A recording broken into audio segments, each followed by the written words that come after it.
E o óbvio aconteceu, o mais forte impôs a sua vontade sobre o mais fraco. O sistema nesse exato momento está completamente de joelhos e vai obedecer o Trump. Mas vamos dar um passo para trás e entender o seguinte, a analogia de força que eu faço não é uma analogia simplificada, que você pode falar, era óbvio que os Estados Unidos conseguiria o que ele quer porque ele tem a força bélica maior, é óbvio porque os Estados Unidos tem uma economia muito superior. Não tem nada a ver com isso. O ponto de virada, o ponto que gerou a derrota para o Brasil contra os Estados Unidos de forma clara e óbvia, como você está vendo nesse exato momento, não tem nada a ver com força bélica e não tem tanto a ver com força econômica. Tem um pouco a ver com força econômica, mas não tanto. O principal drive foi a reputação do presidente, foi a reputação do STF, foi a verdade estar mais do lado do Trump do que do Lula. Simples. Ele tentou puxar a narrativa da soberania nacional, ele não conseguiu. E você pode até falar assim, é porque ele é ruim com marketing, é porque ele é incompetente com narrativa. Não, é porque ele é ruim de rede social. Não, porque quando ele quis fazer o ataque contra o Hugo Mota, Hugo Marmota, Hugo Não Se Importa, ele fez extremamente bem sucedido. Por que ele conseguiu no Hugo Não Se Importa? Porque a verdade estava do lado dele. Realmente você consegue associar o Hugo Mota a não se importar com a população brasileira por diversos motivos. Mas você não consegue associar o Lula à soberania nacional. Você não consegue associar o Lula como um cara que realmente está defendendo e fazendo o país crescer. A inflação está nas alturas, a taxa de juros está nas alturas, escândalo de corrupção a cada semana tem um novo. Então é impossível você fazer essa associação. Então por causa disso que a derrota do Brasil era tão óbvia, e eu falei para vocês. Então a análise da força tem que ser feita de forma composta e na arena da briga e da guerra que você está atingindo, que você tá enfrentando. Não você pegar e falar assim, você tá numa guerra política e falar, o outro tem força bélica. Tá, o cara vai lançar bomba nuclear na gente? Não vai, então esquece força bélica. Tem uma influência, a força bélica vai ancorar a economia, vai ancorar a moeda forte, mas não vai ancorar uma guerra política interna no Brasil. O que aconteceu aqui no Brasil, a derrota foi tão brutal que tá todo mundo ajoelhando, diferente do Canadá, porque o contexto do Brasil é totalmente diferente e o Lula é um cara completamente desgastado. Essa é a realidade, que fizeram uma leitura totalmente incompetente e muitos analistas políticos faziam essa leitura. Eu fiz a leitura inversa por um simples fato, eu não acreditei no ganho de reputação do Lula. Minha cabeça era impossível porque eu via o contexto econômico piorando e a classe baixa que vota no Lula se importa muito mais com o preço do arroz do que a soberania nacional, verde e amarelo. Não existe isso na base do Lula, essa é a grande realidade. Eles estão votando no Lula por causa do Bolsa Família, de muito tempo atrás, que ele fez essa âncora, mas agora todo mundo quer a picanha que ele não deu e o desgaste está gigante. Ou seja, tirando isso, tem um ponto que atrapalha toda a análise, que é o Moraes. Por quê? O Moraes, você pode caracterizar ele como um kamikaze. Ele esticou tanto a corda até tomar a Magnitsky, porque os Estados Unidos deu tempo para ele dar uns passos para trás, ele não quis. Só que em uma sociedade, em grupos, você possui poucos kamikazes, tirando em seita religiosa, mas em geral é poucos kamikazes. Kamikaze, para quem não sabe, é o indivíduo que aceita perder a própria vida para defender um ideal, para conquistar um objetivo. Por exemplo, aqueles caras que vão e se explodem em lugares. É um kamikaze. Então a gente tem o Moraes de kamikaze e ele tá vindo de kamikaze pensando que todo o STF ia entrar no barco. Não, o STF deu até uma flertadinha, mas eu vou te dizer até um spoiler aqui, na minha suposição, existe uma comunicação do STF com os Estados Unidos dizendo, cara, não me sanciona porque a gente vai resolver aqui dentro, tá? A gente vai fazer o que você quer, só que a gente precisa de um discurso diferente. E é o que está acontecendo nesse exato momento. E eles foram com um discurso muito diferente e deve ter acontecido um aperto de ontem para hoje, um aperto mais direto, um aperto mais rígido, falando, galera, ó, estão falando demais, vocês vão, não vão, eu sei que vocês estão ganhando tempo, eu dei tempo, eu entendo a narrativa política, mas se vocês ficarem falando de palhaçada, eu vou sancionar vocês todos e vão pro pau. Vocês querem isso? Não. E aí ajoelhou todo mundo. Essa é a realidade que acontece neste exato momento e eu vou explicar para você detalhadamente com as notícias. Mas antes, curte o vídeo, se inscreve no canal, ativa o sininho e, por favor, se você puder, compartilhe, coloca aqui do lado compartilhar, envia para outras pessoas que você acredita que vai gostar desse conteúdo, você me ajuda muito dessa forma e aí cada vez eu trago conteúdos de maior qualidade para você. E se você quiser, faça a contribuição aqui que me agrega bastante também. Dito isso, vamos começar aqui com as falas da Sadi. Vamos entender a conclusão da Sadi até agora. Presta atenção, talvez a próxima demissão da Globo, já que a Globo está indo para a direita, né? Presta atenção. O presidente da Câmara ele vai abraçar o acordo que foi costurado entre Arthur Lira e líderes da casa para mudar as regras do foro privilegiado em processos envolvendo parlamentares no Supremo.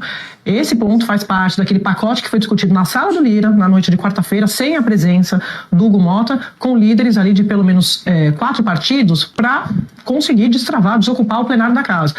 O Mota não fez parte do acordo. Não fez, mas se beneficiou desse acordo porque ele só conseguiu sentar na cadeira dele por causa do acordo que foi costurado pelo Lira.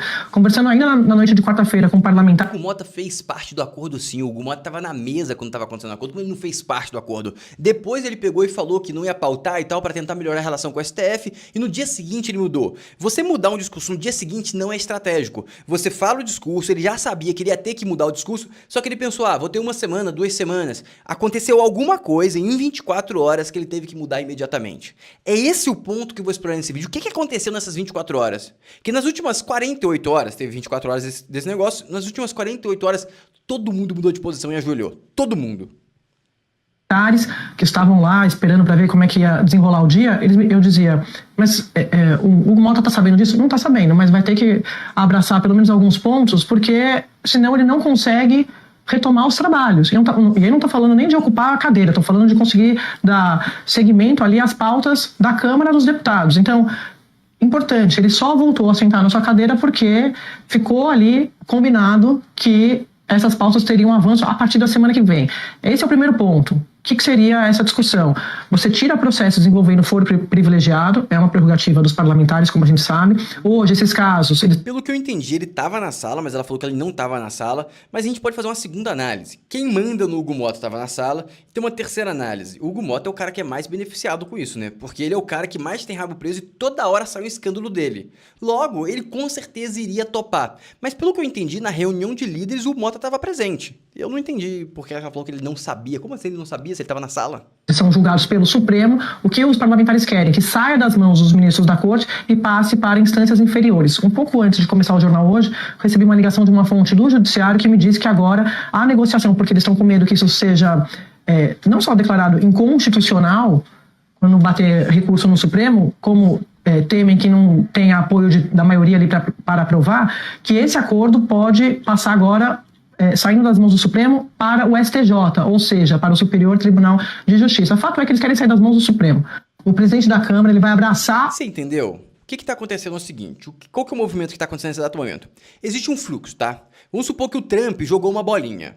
E na frente da bolinha tem várias barreiras. O Trump quer que a bolinha saia do ponto A para o ponto B. O que essa bolinha é? É o impeachment do Moraes, vamos colocar, ou a anistia, ou a soltura do Bolsonaro, tá? A conclusão do ponto B é esse, e o ponto A é onde estamos.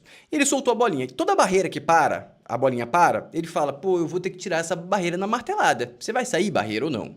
E aí a primeira barreira foi o Moraes, tirou na martelada. Ele pegou e deu a Magnitsky, Moraes deu uma tremida, tentou atacar, segurou, o STF tá segurando, provavelmente vão soltar o Bolsonaro, pode notar o que eu tô falando, vão soltar o Bolsonaro, beleza, tirou a primeira barreira, ele desceu, agora parou a bolinha no alcolumbre do Hugo Mota. Aí ele pega e olha, amigos, e aí? Vocês vão querer ficar na frente? Aí ele, não vamos, já falaram que não vão. E aí eles já estão se retirando, a bolinha vai passar. Ou seja, se parar no STJ, ele vai virar para o STJ. Vocês querem ser todo mundo sensacional? Não quero. Concursado é kamikaze? Claro que não. Vão sair e a bolinha vai chegar no seu final. Essa é a grande realidade. Se você não está acreditando nisso, tem uma sequência de notícias aqui. Mas antes dessa notícia, a gente vai ter um custo para isso tudo. Porque aquela revolução que aconteceu no Congresso pode gerar cassação de algum indivíduo. Um deles é o Van Hatten. Presta atenção. Olá, pessoal. Parei tudo que eu estava fazendo para gravar. Cassação não, suspensão do mandato, para corrigir. Esse vídeo porque é seríssimo. Lindbergh Farias, do PT, entrou com representação contra mim para suspender o meu mandato por 6 meses pela obstrução que a gente fez na Câmara dos Deputados. Aliás, não foi só contra mim, não. Foi também contra o Polon, contra a Júlia Zanata, contra o Zé Trovão. Entenda o seguinte, alguém vai rodar, alguém vai ter mandato suspenso por 6 meses, esquece, vai ser uns 3 meses, 2 meses, eu acho que o mínimo é 3 meses. Se o mínimo for 3 meses, vai ser por 3 meses. Alguém tem que pagar esse preço, pagar esse pato, porque foi realmente uma parada que diminuiu muito a projeção de poder do presidente da casa, a projeção de poder do Hugo Mota. Logo ele vai ter que reagir de alguma forma. Então, provavelmente alguém vai ser suspenso. E obviamente que o Lindbergh, um cara chato, toda hora vai pra STF, toda hora enche o saco. Deve ser aquele cara dono da bola, enjoado pra caramba, que não joga bem, e aí ele tem que ficar ameaçando, não, você não me escolheu. É esse cara, o Lindbergh é esse cara. E aí, obviamente, que o PT tá tentando arrecadar apoio político de qualquer forma. Deputado do PT protocola cassação de Nicolas após a obstrução da Câmara. Obviamente que não vai passar, esse cara só quer se promover, mas, pelo que tudo indica, alguém vai pagar esse pato. Alguém vai ter suspensão, vai ter que ter alguma punição pelo que aconteceu, tá? Hugo Mota é aconselhado a suspender o Van Hatten após impedir o presidente da Câmara de sentar na cadeira. Medida é vista como importante para demonstrar poder de comando na Câmara. Isso aí faz total sentido, tá? Faz total sentido. E a essa imagem faz muito sentido ele suspender o Van Hatten. Mas provavelmente vai ser uma suspensão pequena e segue a vida, tá? Essa vai ser a grande realidade. Vai ser suspensãozinha pequena e segue a vida. O que a gente tem que entender é o seguinte: alguém vai ter que ser punido. Mas não entendam isso como, olha como eles estão se revoltando contra... Não, isso é organização interna, isso é para dar o exemplo e tudo mais. Porque a realidade é essa aqui, ó. Mota responde à ameaça de sanção dos Estados Unidos. Nós não podemos também vincular nossa atuação política a esta ou aquela argumentação, e este ou aquele risco, porque temos que fazer o que é certo, o que é correto, e nada nos tira desse foco, nada nos tira desse objetivo. Tenho, portanto, minha tranquilidade quanto à minha atuação, afirmou. Isso que parece piada, né? Mas tudo bem, o que é certo? Ele não se posicionou contra os Estados Unidos. Tudo indica que ele vai seguir o caminho, ele não quer ser magnificado, pessoal, ninguém quer. Esses caras não estão por ideologia, pouquíssimos são os ideólogos que estão na política brasileira. Alcolumbre diz que pode analisar impeachment de Moraes, mas a questão é jurídico-político. É confuso, né? Alcolumbre diz que não pautará impeachment de ministro nem com 81 assinaturas. Aconteceu uma mudança de narrativa clara, né? Vocês perceberam? Uma mudança óbvia aqui.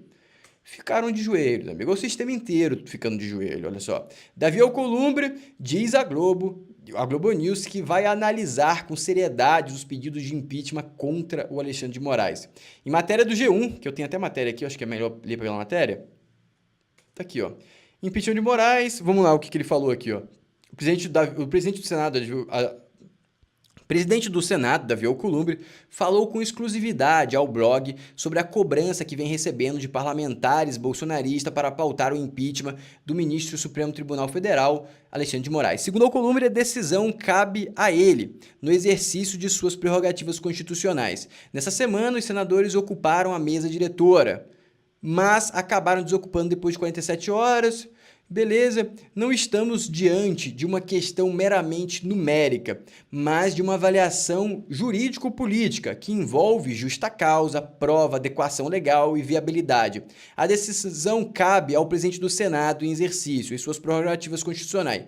Em respeito ao diálogo democrático e atenção à oposição, reafirmo que qualquer pedido será analisado com seriedade e responsabilidade, diz Alcolumbre. Ele teve que voltar atrás.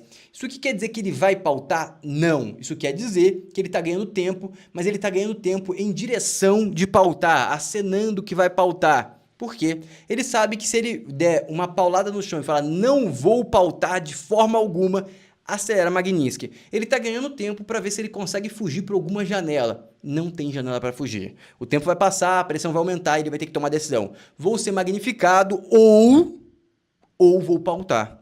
Na minha suposição, na minha análise de psicologia humana, que eu acho que não é muito difícil prever isso, ele vai pautar. E o governo todo tá ajoelhando, tá? Governadores de direita cobram Lula por tarifaço e pressionam o Congresso por anistia. A pressão no meio político está gigante. Não é a pressão midiática, é a pressão nos bastidores. O governo Lula recua e diz que negociação com os Estados Unidos pode incluir big techs, terras raras. Pode incluir tudo, amigos, pode incluir tudo, essa é a grande realidade. Eles estavam falando muita balela, a comunicação com os Estados Unidos, infelizmente, é feita muito em público, e é por isso que é muito fácil você analisar, e as previsões que eu estou fazendo aqui, as direções estão se tornando tangíveis muitas vezes. Por quê? Porque a comunicação do governo Trump e do governo americano não está acontecendo nos bastidores como deveria acontecer. Está acontecendo em público, então a gente tem boa parte das informações. Tem alguma coisa acontecendo no bastidor, mas dá para você deduzir de forma tranquila. No Brasil, não. No Brasil, acontece muita coisa nos bastidores, muito mais do que na mídia. Ou seja, você às vezes tem uma direção completamente errada. Por exemplo, o Ciro Nogueira está lá defendendo o Alexandre de Moraes. Provavelmente nos bastidores, todo mundo sabe que a vontade dele mesmo é colocar tudo no fogo, entendeu? É corrigir o rumo do Brasil. Isso aqui é suposição minha. Só que eu que não estou nos bastidores, só consigo consigo ver a entrevista dele. E aí eu tenho que analisar o que ele pensa exatamente pelas ações. Pelas ações do Ciro Nogueira, eu acho que ele está muito mais do lado da direita e do impeachment do que contra. Mas por algum motivo, que eu não sei qual é, algum motivo obscuro, ele está defendendo o Moraes. Dito isso, vamos seguir. Chegamos agora. Governo faz aceno ao Alcolumbre e edita MP que trata de licença ambiental especial. O Alcolumbre, se vocês não sabem, é do Amapá, onde vai ser muito beneficiado pela exploração lá da margem equatorial. E, obviamente, que a Marina Silva, que é uma pessoa que não pensa na população, só pensa no sapo-boi, bicho que voa, sei lá, a tartaruga manca, qualquer coisa assim ela quer proteger. Mas o ser humano brasileiro está pouco se lixando. E aí o governo vai lá e dá uma chancelada para o Alcolumbre, que vai se beneficiar muito politicamente se começar a exploração e geração de emprego lá na região dele. Pode se tornar a região mais desenvolvida do país, porque vai ter muito investimento, o crescimento lá vai ser gigantesco se encontrarem realmente petróleo, que devem encontrar, já que a Guiana encontrou. Ou seja, o governo vai lá e acena para o Alcolumbre e vai tentar fortalecer ali. Só que pelo que tudo indica nos bastidores, amigo, a conversa já foi. Eles já sabem onde eles têm que chegar, o que eles estão escolhendo, qual que é o caminho. E aqui tá muito tranquilo, ó. A Alcolumbre pode entrar na mira da Magnitsky. Ele tá sofrendo ameaça dia sim, dia sim. Todo dia tem ameaça do Eduardo Bolsonaro, Paulo Figueiredo, e agora teve até a ameaça do Nicolas Ferreira que eu falei para vocês. Ou seja, os caras não vão aguentar, os caras não vão segurar. E agora vem a parte que eu achei mais interessante, tá? Processo contra o Bolsonaro não deve ser afetado com a mudança em foro. Basicamente, está acontecendo aquela mudança de foro que vai mudar completamente a política brasileira, tá? Como assim, Floriano? Completamente. A política brasileira hoje é ancorada no STF. No sentido, você pode fazer bosta se você tiver amigos quentes no STF. Só que tem muita gente que fez bosta contando com esses amigos quentes. Imagina agora se o foro muda, se os processos mudam de mãos. Imagina se tem um juiz do Mato Grosso que quer ascender politicamente. E aí ele faz toda a trajetória, como acontece nos Estados Unidos, do cara virar um caçador de político corrupto, ele bota a galera na cadeia e vai lá e se elege. Aqui no Brasil aconteceu isso, talvez você recorde. E não tô falando mal, não, acho perfeito. Imagina a gente, em vez de ter juízes, a gente ter caçadores de corruptos. Cada um querendo pegar o seu lugar no sol, no poder brasileiro. Eu super voto, amigos. Se você prender um corrupto e realmente gerar valor para a sociedade, você tem meu voto. E eu até faço divulgação para você aqui no meu canal. Vai ser perfeito. Se você só não pode entrar e virar corrupto. Tirando isso, vamos para cima. Então, o que está acontecendo agora é uma mudança gigante. Os políticos querem isso. Os políticos estão sendo forçados a aceitar isso. Porque quem que governa hoje o Senado e o Congresso? É o Alcolumbre e o Hugo Mota? Não, a gente sabe que não. Quem governa é o STF. É o Barroso, é o Moraes, é o Gilmar Mendes. Eles que governam o país. Até o Lula. O Lula não pode passar muito da linha, que senão eles dão uma apertada. Mas o Lula é um caso à parte, porque ele não tem popularidade, não tem nada, tem corrupção nas costas. Então é um caso à parte. Mas em geral é isso que está acontecendo. Então vamos seguir aqui para vocês entenderem que essa matéria é muito boa. Integrantes do tribunal veem jurisprudência e prazo curto como impeditivo da manobra costurada no Congresso. Que é basicamente passar o Bolsonaro para a primeira instância. Essa aqui é a essência do negócio. Eles estão falando que não vai rolar. Eu acho que é difícil, mas pode rolar, eu vou te explicar o porquê. Uma mudança legislativa sobre o foro especial, conforme articulado no Congresso Nacional, não deve impactar processo contra o ex-presidente Jair Bolsonaro e a trama golpista de 2022. Segundo a avaliação de ao menos uma parte dos ministros do STF, o principal motivo é a previsão do julgamento ocorrer em setembro, com as defesas já perto do prazo para uma entrega de alegações finais. Acredita-se que o Supremo que não haverá tempo hábil para aprovar a mudança de foro antes da sentença dos réus de tentativa de golpe de Estado. Só que aqui tem um negócio que não foi dito, que me parece ser o mais importante de todos. Eles não chamaram esse projeto de inconstitucional. Como assim? Não estão chamando que essa troca de foro vai ser inconstitucional. Eles estão cogitando que não vai limpar a barra do Bolsonaro. Então essa mensagem aqui, essa matéria é muito mais sobre a constitucionalidade, que é o grande medo do STF barrar, ou seja, eles não vão barrar. Eles não vão barrar porque eles sabem que se eles barrarem, eles vão ser a barreira para a bolinha, e quem for a barreira para a bolinha vai ser magnificado, e o único maluco que quer ser magnificado, que aceitou ser magnificado, foi o Moraes. Outro argumento usado por integrantes do tribunal é a existência de jurisprudência definindo que a mudança no entendimento sobre o foro não atinge processos que estão em fase de alegações finais. Eles querem segurar o Bolsonaro ali, talvez como uma moeda de barganha final, para não ser magnificado e não sofrer uma pressão absoluta. Eu acho que é isso que está acontecendo aqui. Essa discussão foi consolidada no tribunal em uma questão de ordem, na ação penal contra o ex-deputado federal Marquinho Mendes. A controvérsia surgiu diante das recorrentes mudanças na jurisprudência sobre o foro de prerrogativas de função do STF. A mudança do foro especial passou a ser articulada nessa semana na Câmara dos Deputados durante o motim dos parlamentares. Partidos do Centrão, da oposição, fecharam o acordo. Amigos, Centrão fechou o acordo e a oposição fechou o acordo, fica imbatível. O único indivíduo que consegue bater é os ministros do STF, que estão se posicionando que não vão bater.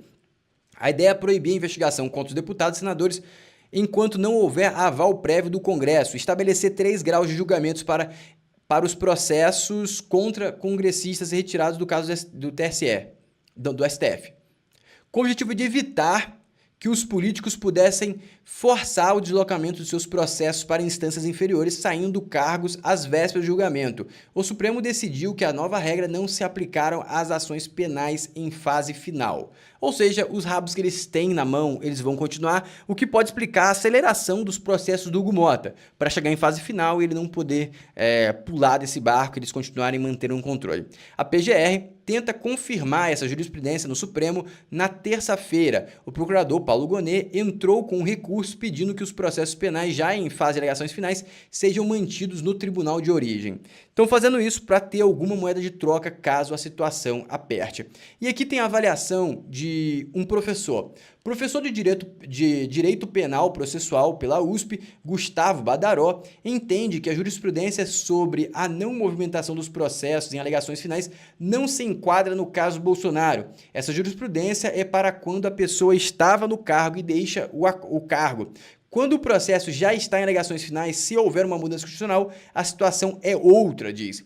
Ou seja, vai ter uma discussão política que no final pode ser uma moeda de barganha para eles se livrarem de encargos muito pesados, tá? Muito pesados contra o STF, serem magnificados, desmagnificarem alguém, que pode ser o próprio Moraes, e aí eles vão entregar o Bolsonaro à liberdade ou à prisão domiciliar, que no próximo governo vai para a liberdade, tá? E tem outro advogado aqui, ó. A advogada criminalista Daniela Magliory entende que a mudança de ativos sobre o foro tem aplicação imediata. Em tese, o processo que corre no Supremo, ele teria que descer para a primeira instância independentemente do momento processual em que se encontra. Essa questão de alegações finais proposta pela PGR é uma proposta para pacificar o momento adequado do retorno dos atos ou envio do autos para o foro em que ele passa a correr. Mas não é uma questão pacificada, diz Magliory. A grande realidade é que, segundo juristas, o STF deveria descer. Mas eu acho que o Bolsonaro deveria descer do STF. Mas eu acho que o STF vai segurar isso, tá? Ele vai segurar porque ele quer fechar um acordo muito provavelmente com os Estados Unidos. Beleza, a gente vai soltar o Bolsonaro, a gente faz o que você quer, mas a gente quer ter certeza que você não vai magnificar ninguém e você vai desmagnificar o Moraes. Mas eu acho que esse último critério não sei se vai ser atendido. Mas é essa a conversa que vai acontecer ou está acontecendo nos bastidores. E o Trump está entrando em outra ordem de grandeza, na influência dele aqui no nosso quintal, na América Latina, tá?